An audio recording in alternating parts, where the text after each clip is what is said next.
Thưa các anh chị và các bạn, hôm nay trước khi vào bài thì tôi phải trả nợ, bởi vì mấy tuần rồi có mấy lá thư thắc mắc. Trước hết thì không phải là trả lời thắc mắc, nhưng mà tôi có nhận được một lá thư của một bạn học viên ở trong lớp chia sẻ về những khó khăn ở trong đời sống gia đình.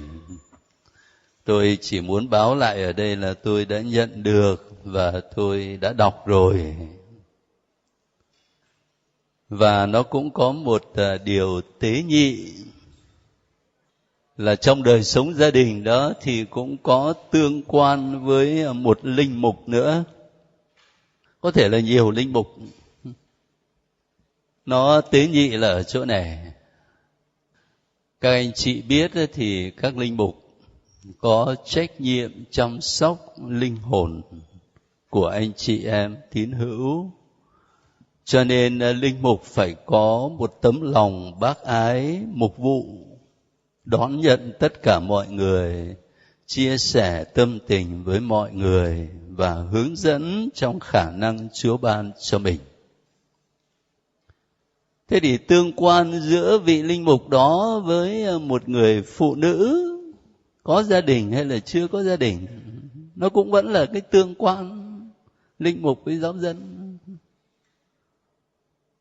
Nhưng mà rồi từ cái chỗ mà bác ái mục vụ á, mà nó có thể dẫn xa hơn đến sự nảy nở tình cảm chẳng hạn, thì chuyện đó nó có thể có đấy.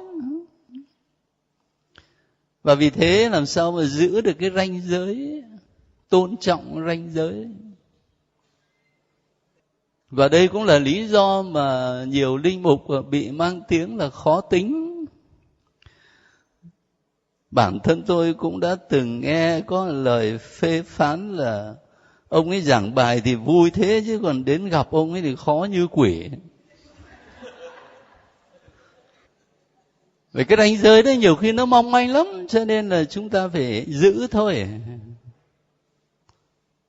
Rồi từ đó nếu mà là người đã có gia đình rồi, có khi nó còn nảy sinh ra những hiểu lầm, những ngộ nhận không hay cho cả hai phía.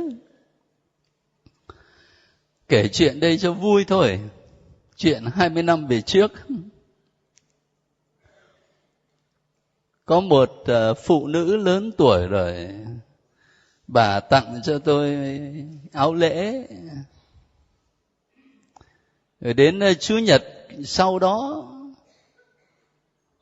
tôi đâu có để ý gì đâu, nhưng mà sau Chủ nhật đó thì thấy với bà ấy đến thăm, rồi bà ấy phàn nàn thế này: con tặng cho cha cái áo lễ để Chủ nhật lễ trọng như vậy thì cha mặc mà cha không thèm mặc, cha lại mặc cái áo lễ của cái con kia kìa.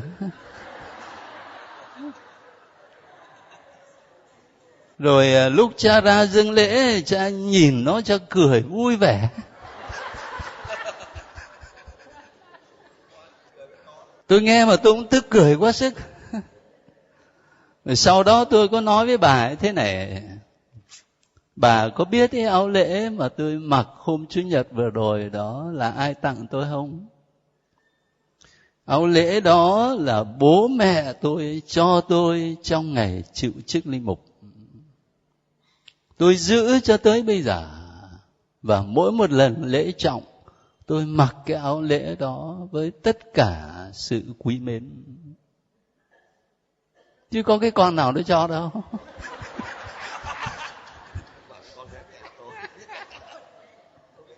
Người ta tưởng tượng là vậy đó.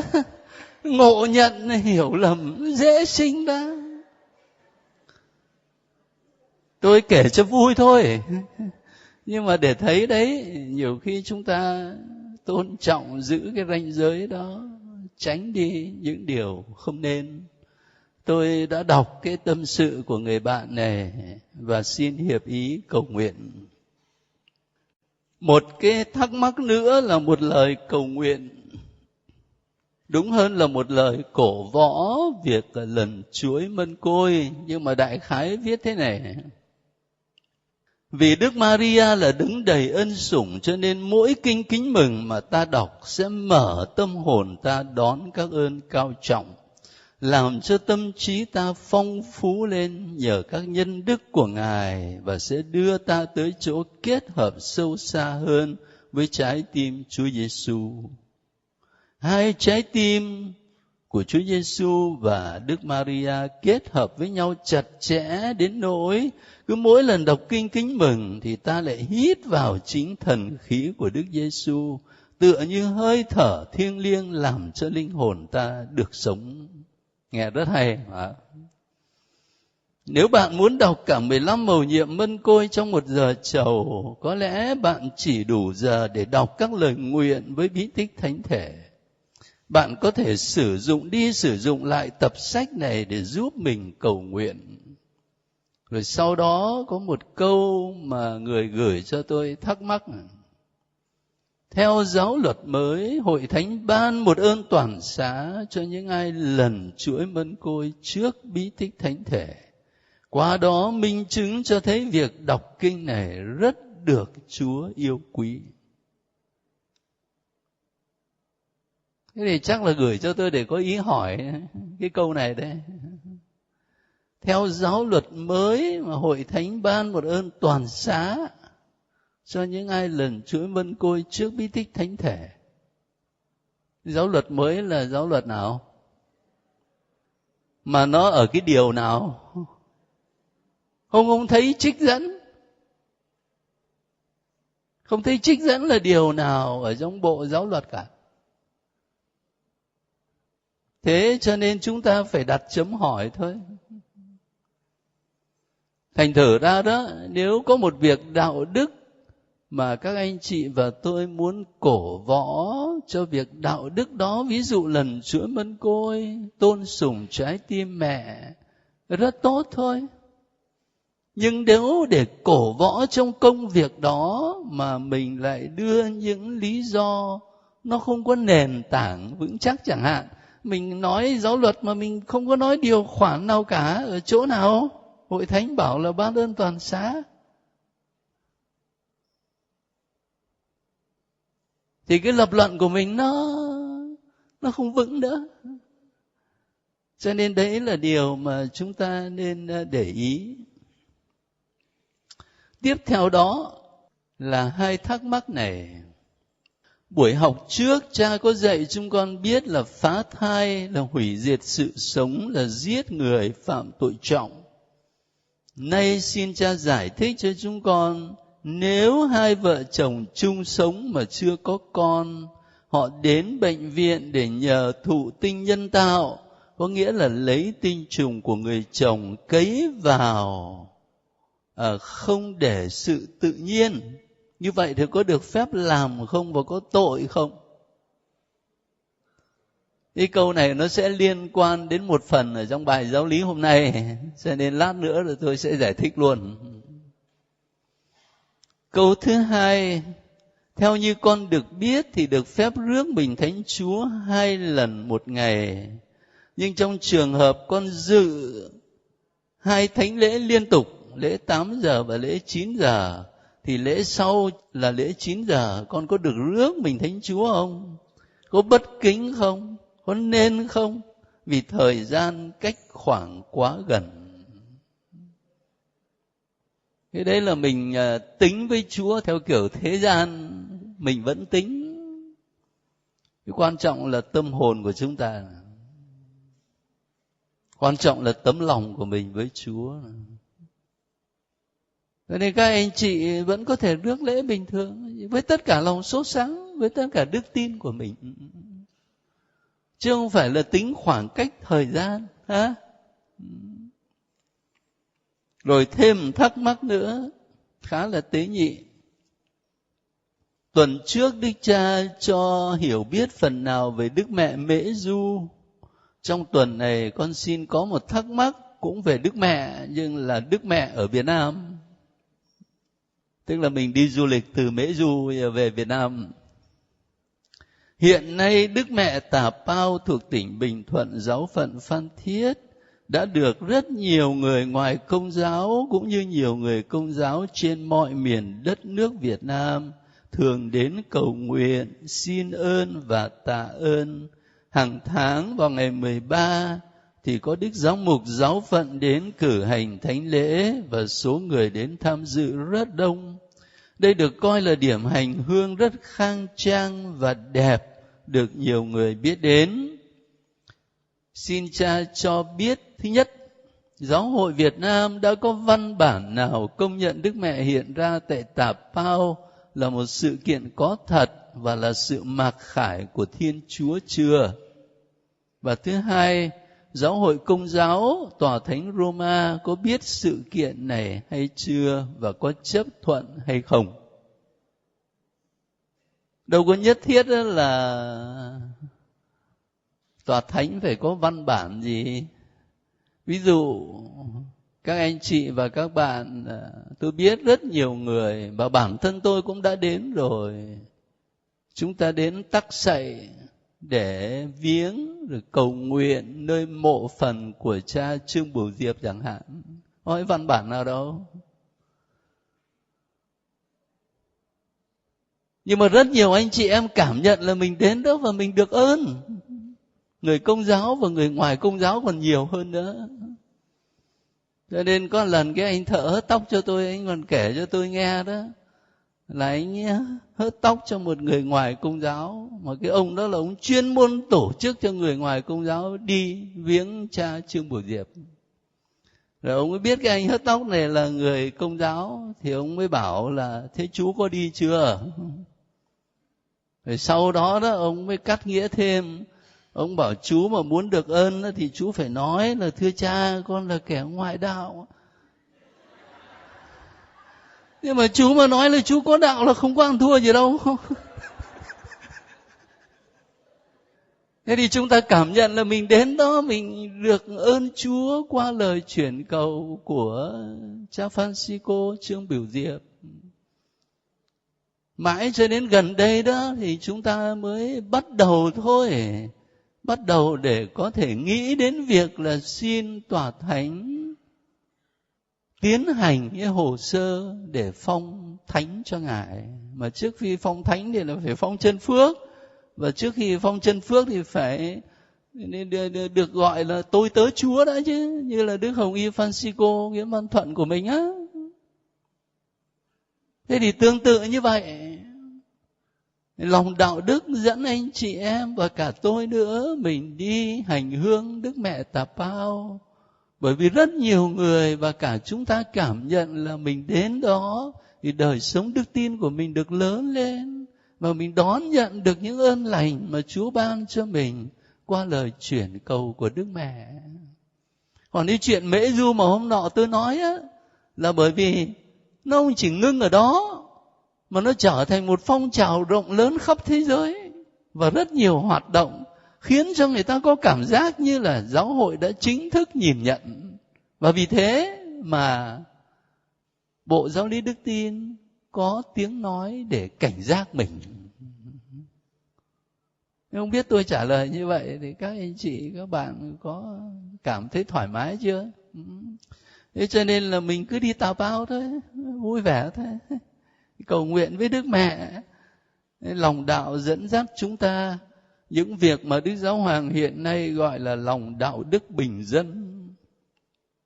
Nhiều khi những người mà quá trí thức á, chẻ sợi tóc ra làm tư rồi phân tích cái này cái kia mà quên mất là đạo nó ăn sâu vào trong tâm hồn, tình cảm của mỗi người tín hữu. Và chỉ khi nào mà ăn sâu vào trong tâm hồn như vậy thì phúc âm của Chúa mới thực sự tác động ở trong đời sống của chúng ta. Nếu không là nó chỉ ngưng ở đây thôi, trên cái đầu những lý luận thôi, chứ nó không đi vào trái tim của mình. Hôm nay mình tiếp tục nói đến điều răn thứ 6. Chắc là phạm tội này hơi nhiều, cho nên phải học 2 tuần mới hết. Lần trước tôi có chia sẻ, trình bày cho các anh chị thấy cái điều quan trọng không phải là tội này hay là tội kia, mà chúng ta có một tầm nhìn về tính dục theo Kitô giáo như thế nào. Cái giá trị của tính dục nó nằm ở đâu. Và từ đó mình sẽ thấy hành động này, hành động kia là được hay là không nên. Ở đây cũng vậy, chúng ta sẽ nói đến tình yêu vợ chồng. Rồi ở trong tình yêu vợ chồng đó mình mới thấy ý nghĩa của sự chung thủy là gì, ý nghĩa của việc sinh sản là gì. Và cũng từ đó mình mới thấy cái hành động này được, hành động kia không được. Thế tôi muốn nhấn mạnh với các anh chị là tất cả những lề luật của giáo hội liên quan đến vấn đề này không phải là giáo hội tự đặt ra, mà là được xây dựng trên nền tảng của lời Chúa. Cho nên tôi cũng không chỉ bằng lòng với một câu kinh thánh trích sẵn cho các anh chị ở đây, mà tôi muốn mời các anh chị lấy sách thánh ra, ít nhất là đọc chung với nhau một đoạn dài, và tôi cùng với các anh chị phân tích một chút về đoạn tin mừng đó. Matthew chương 19 từ câu 1 cho đến câu 9. Matthew chương 19. Mời các anh chị. Khi Đức Giêsu giảng dạy những điều ấy xong, người rời khỏi miền Galilee và đi đến miền Giu-đê bên kia sông Gio-đan. Dân chúng lũ lượt đi theo người, và người đã chữa họ ở đó. Có mấy người Pha-ri-siêu đến gần Đức Giêsu để thử người. Họ nói: Thưa Thầy, có được phép rẫy vợ mình vì bất cứ lý do nào không? Người đáp: Các ông không đọc thấy điều này sao?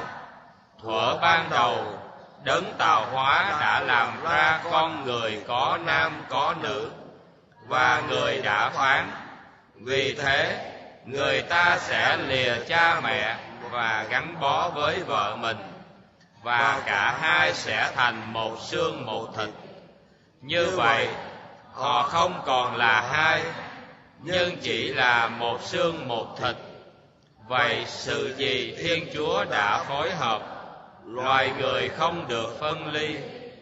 Họ thưa với người: Thế sao ông Mô-sê lại truyền dạy cấp giấy ly dị và rẫy vợ? Người bảo họ: Vì các ông lòng chai dạ đá, nên ông Mô-sê đã cho phép các ông rẫy vợ, chứ thuở ban đầu không có thế đâu. Tôi nói cho các ông biết, ngoại trừ trường hợp hôn nhân bất hợp pháp, ai rẫy vợ mà cưới vợ khác là phạm tội ngoại tình. Đoạn tin mừng này rất quen thuộc với chúng ta, đặc biệt là ở đoạn 19 mà câu 6 đó. Sự gì Thiên Chúa đã phối hợp, loài người không được phân ly. Thế nhưng khi Chúa Giêsu nói như vậy đó, thì những người Pha-ri-siêu người ta chất vấn lại: Tại sao ông Mô-sê lại truyền dạy cấp giấy ly dị mà rẫy vợ? Như vậy là có chuyện cấp giấy ly dị à? Thế bây giờ người ta hỏi ngược lại các anh chị là có biết cái chuyện đó không? Thì trả lời làm sao? Có đấy. Nếu chúng ta dở ngược lại sách Cựu Ước ở trong sách Đệ Nhị Luật chương 24, sách Đệ Nhị Luật chương 24 thì chúng ta sẽ gặp cái câu này: Nếu một người đàn ông đã lấy vợ và đã ăn ở với nàng rồi, mà sau đó nàng không đẹp lòng người ấy nữa, vì người ấy thấy nơi nàng có điều gì chướng, thì sẽ viết cho nàng một chứng thư ly dị, trao tận tay và đuổi ra khỏi nhà. Sách Đệ Nhị Luật viết rõ vậy đó. Cho nên người Pha-ri-sêu là người ta dựa vào Kinh Thánh để người ta chất vấn Chúa Giêsu. Thế thì trong cái câu vừa rồi ở sách Đệ Nhị Luật đó, mình thấy rõ ràng là người phụ nữ ở trong cái thế dưới, phải không? Cái quyết định là của người đàn ông. Và bản văn còn nói là vì người ấy thấy nơi nàng có điều gì chướng. Thế thì cái gì là chướng? Ở trong một bản tiếng Pháp tôi đọc thì thấy nó dịch là quelque chose de repoussant, một cái gì đó đáng ruồng bỏ. Vậy thì cái gì là cái đáng ruồng bỏ? Ngay các Rabbi Do Thái đã có hai trường phái với hai cách giải thích khác nhau. Một trường phái thì giải thích rằng khi mà vợ vướng vào chuyện ngoại tình với một người đàn ông khác, còn một trường phái khác giải thích rộng rãi hơn nhiều. Khi mà vợ có những cử chỉ thái độ hỗn xược với bố mẹ chồng. Rồi ông giải thích nó rộng hơn nữa khi mà vợ nó nấu cơm khê. Rồi ông giải thích rộng hơn nữa dựa vào cái câu ở trên đó. Đã ăn ở với nàng rồi mà sau đó nàng không đẹp lòng người ấy nữa. Thấy vợ nó không đẹp nữa. Thì có người đàn bà nào mà đẹp từ năm 17 tuổi đến năm 70 đâu. Đúng không? Thế là chưa kể cái định luật tâm lý đấy. Quen quá thì nó hóa nhàm. Mới lấy vợ thì vợ là hoa hậu. Đến năm thứ 3 cái là cái cô bán nước mía nó đẹp hơn vợ mình. Giải thích kiểu đó thì thôi người ta trao chứng thư ly dị là đều đều. Cái câu trả lời của Chúa Giêsu khi bị chất vấn đó, các anh chị để ý câu mà chúng ta có khi ít quan tâm. Câu số 8. Vì các ông lòng chai dạ đá nên Mô-xê cho phép các ông rẫy vợ. Chứ thuở ban đầu Chúa Giêsu đưa người ta trở về với thuở ban đầu, trở về với ý định nguyên thủy của Thiên Chúa khi Ngài tạo dựng con người và khi Ngài liên kết người nam và người nữ thành một cặp vợ chồng. Thuở ban đầu. Thế tôi có ý nhấn mạnh điều này để chúng ta thấy những lề luật ở trong giáo hội liên quan đến đời sống hôn nhân gia đình. Nó không phải là những lề luật mà giáo hội đặt ra để áp chế chúng ta. Nhưng đây là mệnh lệnh của Chúa. Thuở ban đầu, ngay từ đầu. Cho nên các anh chị để ý ở trong câu Kinh Thánh thứ hai mà tôi trích dẫn ở đây này. Thứ nhất Cô-rinh-tô chương 7 câu 10. Thánh Phao-lô nói, với những người đã kết hôn, tôi ra lệnh này, không phải tôi mà là Chúa. Ngài nói rõ, tôi ra lệnh nhưng mà không phải tôi mà là Chúa. Lệnh gì? Vợ không được bỏ chồng. Mà nếu đã bỏ chồng thì phải ở độc thân hoặc phải làm hòa với chồng. Và chồng cũng không được rẫy vợ. Vì chúng ta đặt nền tảng trên lời Chúa như vậy rồi thì bây giờ mình nhìn vào giáo lý của Hội Thánh Công giáo để xem Hội Thánh khai triển và dạy chúng ta như thế nào. Trong đời sống hôn nhân, đương nhiên có sự kết hợp thể xác giữa vợ với chồng. Kinh Thánh nói, họ không còn là hai, nhưng chỉ là một xương, một thịt. Trong đời sống vợ chồng thì đương nhiên phải có sự kết hợp thể xác. Cái sự kết hợp đó trở thành dấu chỉ và bảo chứng cho sự hiệp thông tinh thần. Thân xác là ngôn ngữ của tâm hồn. Thế cho nên cái sự kết hợp ở trong thân xác, nó là ngôn ngữ của sự kết hợp trong tâm hồn. Cái ngôn ngữ của sự hiệp thông tinh thần mà cặp vợ chồng là hai người nam nữ đã cam kết hiến thân cho nhau một cách trọn vẹn cho đến chết. Thế thì cái hành vi kết hợp về mặt thể xác của đôi vợ chồng ấy là hành vi ngay chính và xứng đáng. Ngay chính và xứng đáng.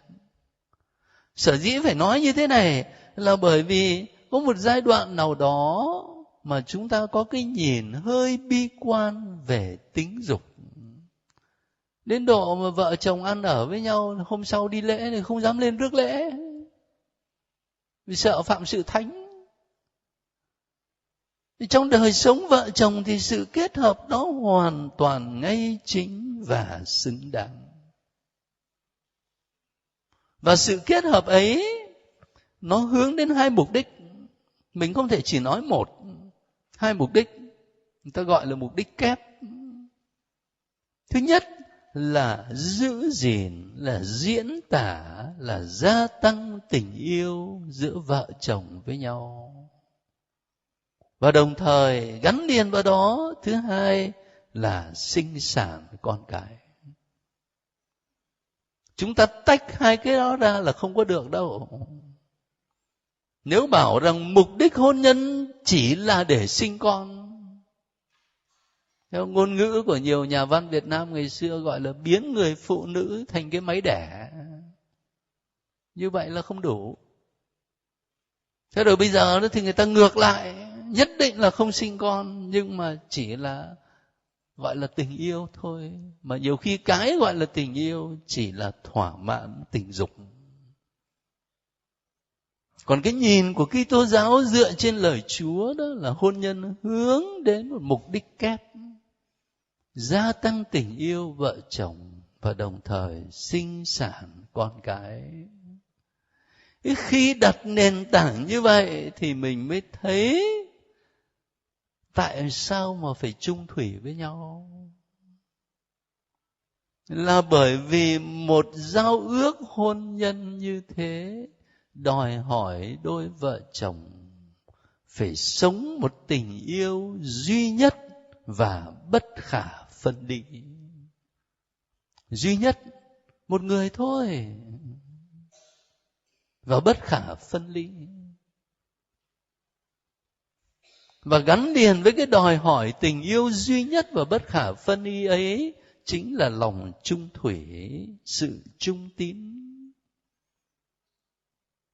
Mình kiên trì, giống như khi mà kết hôn mình nói đấy, khi mạnh khỏe cũng như lúc đau yếu, thành công cũng như khi thất bại, mình kiên trì với lời cam kết của mình. Và đối với người Kitô hữu, chúng ta gọi là một bí tích. Bí tích là cái gì? Bí tích là một dấu chỉ và khí cụ. Cái tình yêu của hai vợ chồng trở thành dấu chỉ diễn tả tình yêu của Chúa Kitô với hội thánh. Mà tình yêu của Chúa Kitô với hội thánh là một tình yêu trung tín, một tình yêu trung thủy. Cho nên đôi vợ chồng Công giáo cũng vậy, sống trung thủy để trở thành dấu chỉ cho tình yêu trung tín của Thiên Chúa. Nên ý nghĩa như thế là cao cả lắm chứ. Sau khi nói đến mối tương quan giữa tình yêu, hôn nhân và đòi hỏi chung thủy, thế bây giờ chúng ta nói đến tình yêu và sự sinh sản, mà trong đó nó sẽ xuất hiện cái câu thắc mắc của một người bạn học viên lúc nãy về vấn đề thụ tinh nhân tạo. Trong cái nhìn của giáo hội Công giáo thì việc sinh con vừa là một hồng ân, vừa là một mục đích. Mục đích thì lúc nãy chúng ta nói rồi, hôn nhân có một mục đích kép, gia tăng tình yêu vợ chồng và sinh sản con cái. Mà việc sinh sản này là một hồng ân, nó xuất hiện rất rõ khi mà chúng ta nhìn vào một số đôi vợ chồng đau khổ lắm bởi vì đợi chờ mãi mà không có con. Đó là một hồng ân. Con cái là hoa trái của tình yêu vợ chồng. Và vợ chồng khi sinh con như thế thì trở thành những cộng tác viên của Thiên Chúa tạo hóa. Thiên Chúa tạo dựng những con người mới cùng với sự cộng tác của đôi vợ chồng. Cho nên việc sinh con từ tầm nhìn của giáo hội Công giáo nó có một ý nghĩa không chỉ là về mặt tự nhiên mà có một ý nghĩa đức tin rất cao cả. Cộng tác viên của Thiên Chúa tạo hóa. Nhưng mà trong thực tế thì ngày hôm nay chúng ta đối diện với những vấn đề nhiều khi là nan giải. Một trong vấn đề đó là mình vẫn quen gọi cái từ là kế hoạch hóa gia đình. Nhưng theo tôi biết thì hình như giáo hội Công giáo không thích cái từ này lắm. Mà giáo hội Công giáo dùng từ là sinh con có trách nhiệm. Thôi thì mình cứ nói chung chung là việc điều hòa sinh sản. Tôi rất cẩn thận trích cho các anh chị nguyên văn, có thể nói như vậy, ở trong sách Giáo lý Hội Thánh Công giáo. Cho nên tôi xin các anh chị theo dõi, và nếu cần thì có những từ mà tôi đề nghị chúng ta gạch dưới để mình thấy rõ hơn. Nói về việc điều hòa sinh sản, sách Giáo lý trình bày thế này: khi có lý do chính đáng, vợ chồng có thể tách rời khoảng cách những lần sinh con. Tách rời khoảng cách. Thay vì cứ năm một thì có thể 3 năm, có thể 5 năm, tách rời khoảng cách. Nhưng mà câu này quan trọng này. Chính họ có bổn phận. Chính họ, chính các đôi vợ chồng á. Nhiều khi các anh chị vào tòa giải tội và trình bày với các linh mục, và dường như là muốn ông linh mục ông quyết định thay cho mình. Mà mình quên mất rằng là chính mình phải có trách nhiệm đưa ra một quyết định. Chính họ có bổn phận phải chứng thực rằng cái lựa chọn đó nó không do sự ích kỷ mù quáng. Nghĩa là dứt khoát không sinh con. Sự ích kỷ mù quáng. Bằng mọi giá ngăn chặn việc sinh con. Và giả như mà có thai ta phá luôn. Sự ích kỷ mù quáng. Cái lựa chọn của mình nó không phát xuất từ đó, nhưng là sự lựa chọn phù hợp với lòng quảng đại chính đáng. Phải quảng đại. Quảng đại để đón nhận thêm một đứa con. Phù hợp với lòng quảng đại chính đáng, phát xuất từ việc làm cha, làm mẹ có trách nhiệm. Vợ chồng chúng tôi đã có 2 đứa con rồi. Khả năng kinh tế gia đình nó chỉ tới đây thôi. Không thể chăm sóc thêm 1-2 đứa nữa.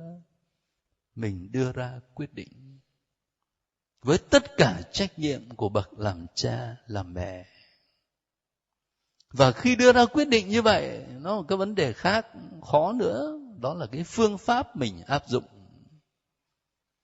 Ở đây tôi cũng không có dùng cái từ mà chúng ta hay gọi là phương pháp tự nhiên, phải không? Sách Giáo lý cũng không dùng cái từ đó. Sách Giáo lý trình bày thế này này: những phương pháp điều hòa sinh sản dựa trên việc tự quan sát và chu kỳ những thời gian không thể thụ thai.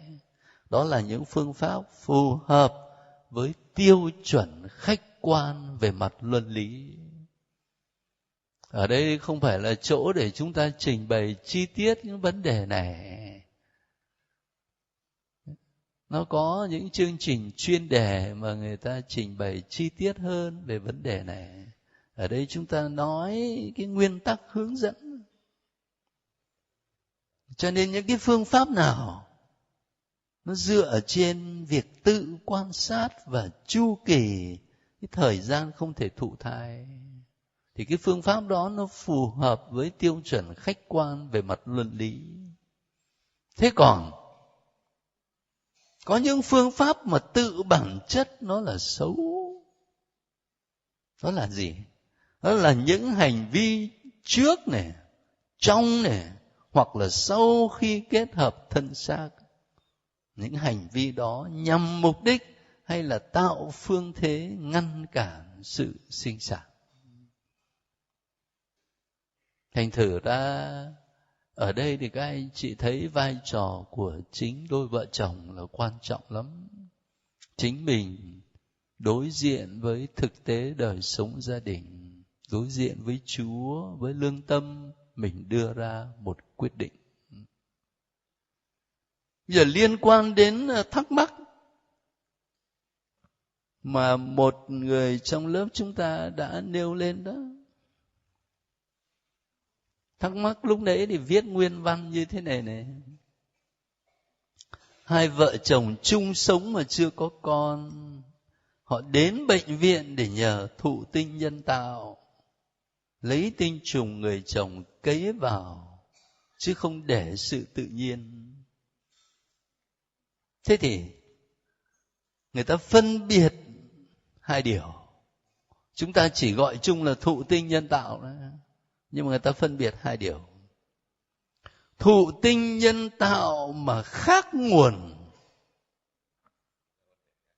và thụ tinh nhân tạo cùng nguồn. Khác nguồn nghĩa là làm sao? Đấy, tôi cũng đã cẩn thận mở ngoặc đơn viết vắn tắt để các anh chị khỏi phải thắc mắc. Khác nguồn có nghĩa là không phải giữa hai vợ chồng. Một người phụ nữ mang thai nhưng mà là nhờ tinh dịch của một người đàn ông nào khác người ta cho. Hoặc là ngược lại, noãn bào của một người phụ nữ khác. Hoặc là cho mượn tử cung. Đấy, đó là khác nguồn. Thế còn như cái thắc mắc ở trong câu hỏi của một bạn trong lớp chúng ta là gì? Là cùng nguồn. Bởi vì giữa hai vợ chồng. Thế thì đối với việc mà thụ tinh nhân tạo hay là thụ thai nhân tạo khác nguồn đó, đó là những hành vi xúc phạm nghiêm trọng. Không được. Thế còn đối với việc thụ tinh nhân tạo mà cùng nguồn, thì lập trường của giáo hội Công giáo là sao? Giáo hội cho rằng cái việc này nó ít tổn hại hơn, nhưng vẫn không được chấp nhận về mặt luân lý. Tại sao vậy? Cái lý do chính đó là bởi vì làm như thế thì chúng ta đã tách cái hành vi tính dục ra khỏi việc sinh sản. Trong thắc mắc vừa rồi, người bạn học viên của chúng ta cũng diễn tả như vậy. Lấy tinh trùng của người chồng cấy vào, chứ không để cho sự tự nhiên.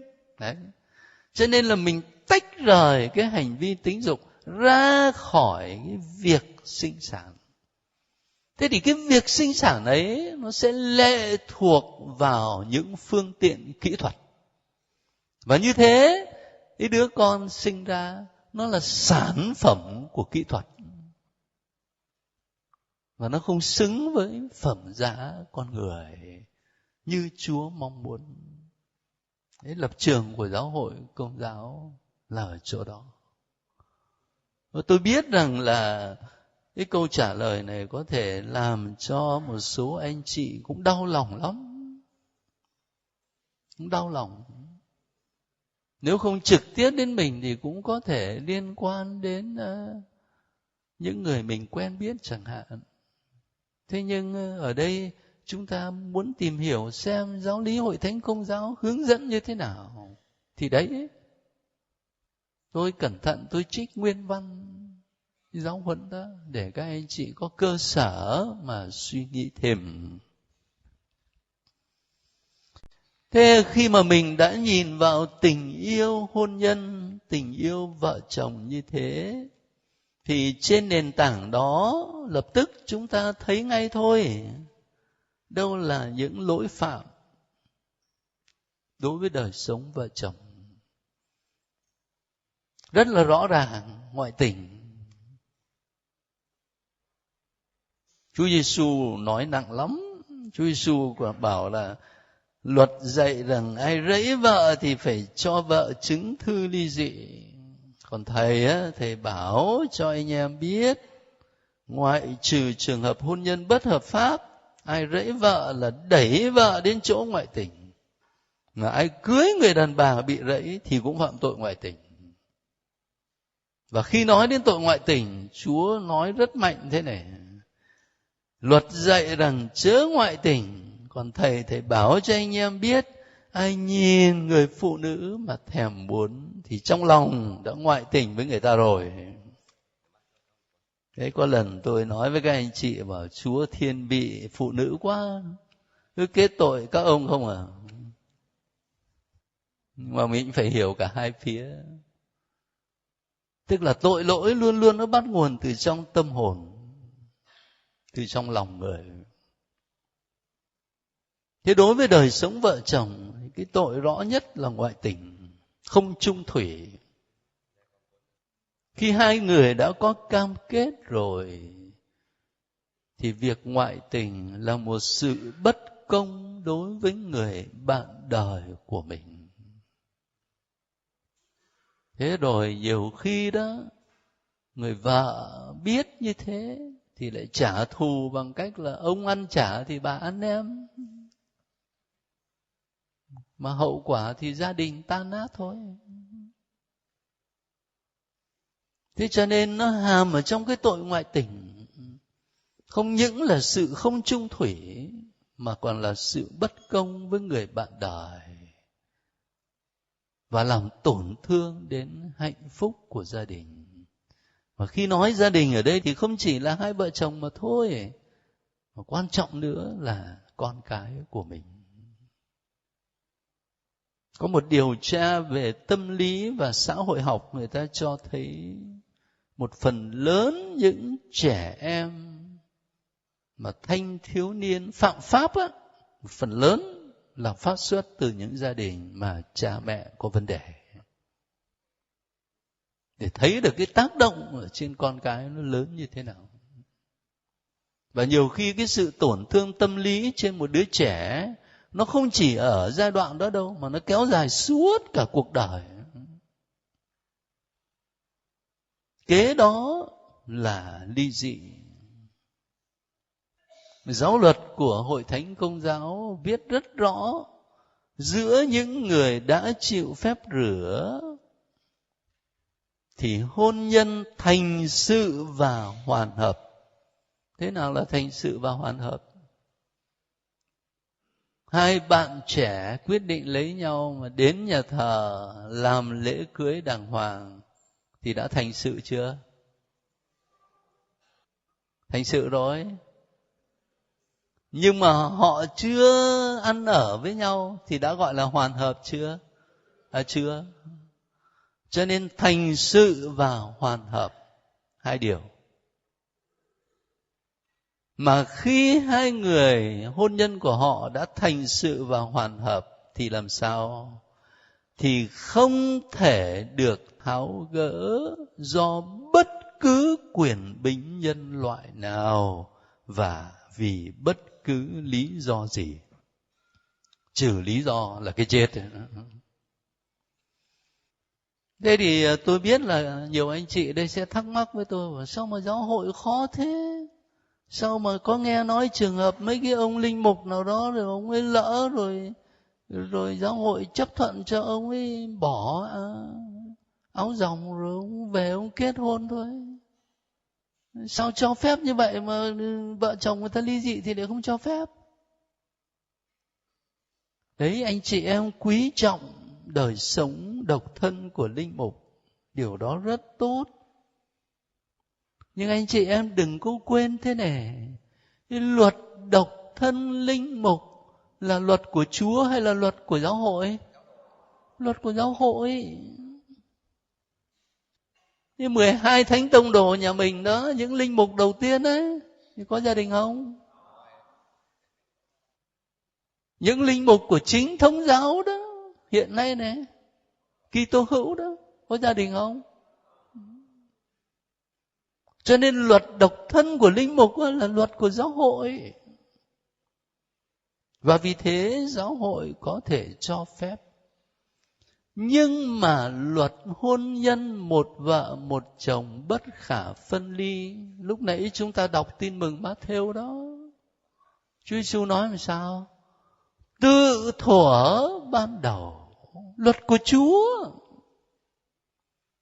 Và vì thế mình mới hiểu tại sao mà giáo luật nói là bất cứ quyền bính nhân loại nào, bất cứ lý do gì không được tháo gỡ.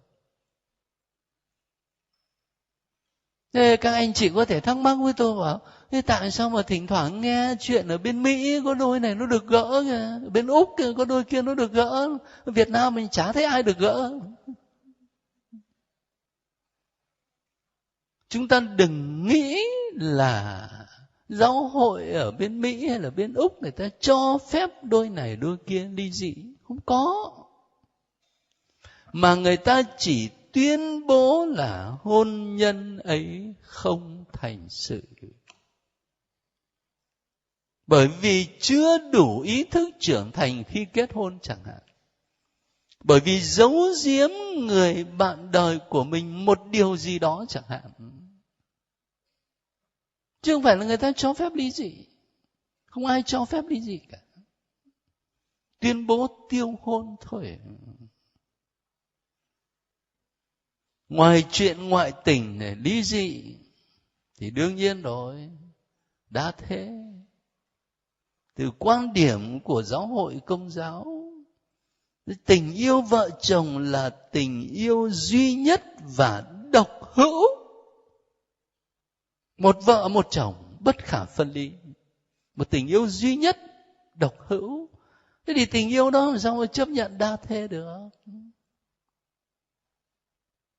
Khi mà một người đàn ông có 5-7 bà, thế thì người đàn ông ấy nhìn những người phụ nữ đó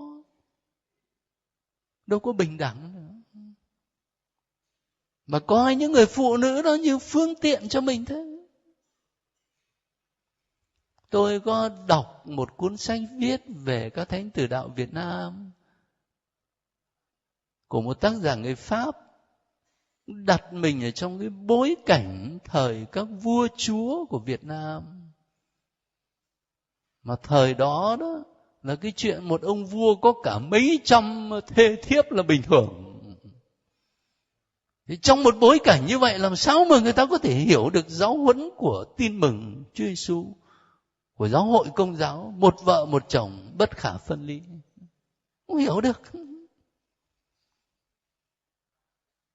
Chúng ta nghe nói những lý do chính trị này, lý do xã hội này, mà quên mất nó có cái lý do về văn hóa.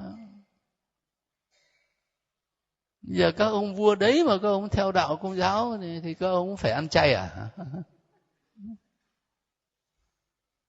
Nhưng mà từ tầm nhìn của giáo hội Công giáo về tình yêu hôn nhân duy nhất và bất khả phân ly thì đương nhiên không chấp nhận chuyện đa thể.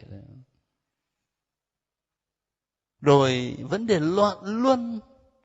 Loạn luân có nghĩa là quan hệ tình dục giữa những người họ hàng cùng một huyết tộc, hay là họ hàng bà con mà gần sát với nhau. Còn chuyện phổ biến ngày hôm nay đó là tự do sống chung. Tự do sống chung, hai người nam nữ sống chung như là vợ chồng vậy, không khác gì cả. Nhưng mà họ không chấp nhận một cam kết pháp lý và công khai. Không chấp nhận làm giới hôn thú, không chấp nhận đưa nhau đến nhà thờ cử hành hôn phối. và công khai, mà vẫn sống với nhau như vợ chồng vậy. Thế thì theo giáo hội Công giáo, cái lối sống như vậy, hình thức sống như vậy, nó phá vỡ chính ý niệm về gia đình. Bởi vì gia đình được hình thành từ hai người nam nữ mà gắn kết với nhau trọn đời, cam kết hiến thân cho nhau một cách trọn vẹn và vĩnh viễn, sống với nhau bằng một tình yêu duy nhất và độc hữu, rồi sinh sản con cái, hình thành một gia đình. Thành thử ra cái chủ trương mà tự do sống chung nó phá vỡ chính ý niệm về đời sống gia đình. Ngày hôm nay nhiều bạn trẻ ở trên thế giới và ngay cả Việt Nam, nhất là nơi những thành phố lớn, cũng đã thấy bắt đầu. Người ta đòi là phải thử xem là có thể sống với nhau được không thì sau đó mới kết hôn. Có lẽ người ta quan niệm với chuyện lấy vợ lấy chồng cũng giống như là mình ra shop thử cái áo này mặc vào xem là có được hay không, không thì trả. Thế hóa ra con người nó bằng cái áo à? Con người bằng một món hàng à? Ở trong tình yêu hôn nhân đâu có phải là thứ để mà thử nghiệm, mà là sự hiến thân cho nhau trọn vẹn vĩnh viễn giữa hai người nam và người nữ. Và trong cái sự dấn thân ấy, cam kết ấy, nói thật, không ai trong chúng ta biết được tương lai sẽ đi về đâu. Không ai trong chúng ta nắm chắc được tương lai sẽ đi về đâu. Cũng giống như Chúa nói với mình trong tin mừng, tỉnh thức và sẵn sàng, vì vào giờ các con không ngờ thì con người sẽ đến. Tương lai không ở trong tay chúng ta hoàn toàn. Kể cả những người quyền lực nhất, giàu có nhất. Cho nên trong cái sự dấn thân vào tương lai, nó có một chút liều lĩnh. Và sự liều lĩnh đối với những người có đức tin như chúng ta, nó trở thành niềm cậy trông và phó thác. Nếu các anh chị hỏi tôi cái ngày mà tôi chịu chức linh mục năm 28 tuổi, tôi có chắc được là tôi trung thành với Chúa cho đến phút cuối của cuộc đời không? Tự thân tôi đâu dám chắc đâu. Nhưng mà cái chắc đó là cái chắc ở sự trông cậy thôi, sự phó thác. Thì chúng ta bước vào đời sống hôn nhân cũng vậy. Mình cam kết với nhau, nhưng mà phải có niềm cậy trông, phó thác và ơn Chúa nâng đỡ mình. Thì đấy là một vài khía cạnh liên quan đến điều răn thứ 6, tiếp nối tuần trước. Hôm nay chúng ta trình bày cho nó trọn vẹn. Bây giờ cũng đã muộn rồi. Xin các anh chị thu xếp đồ đạc lại rồi chúng ta sống với nhau giây phút thinh lặng.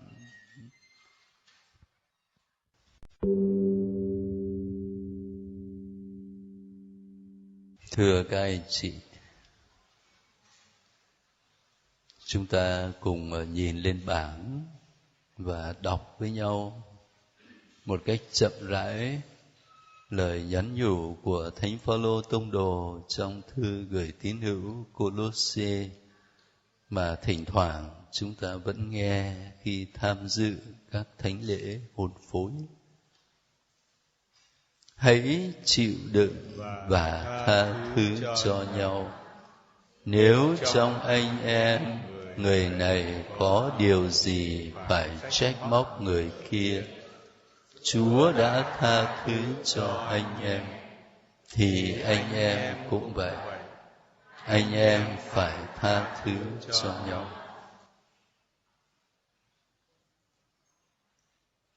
Trong giây phút này, thứ nhất, chúng ta nhìn lại đời sống gia đình của mình, không chỉ là tương quan vợ chồng, mà còn là tương quan cha mẹ và con cái, cũng như giữa anh chị em với nhau.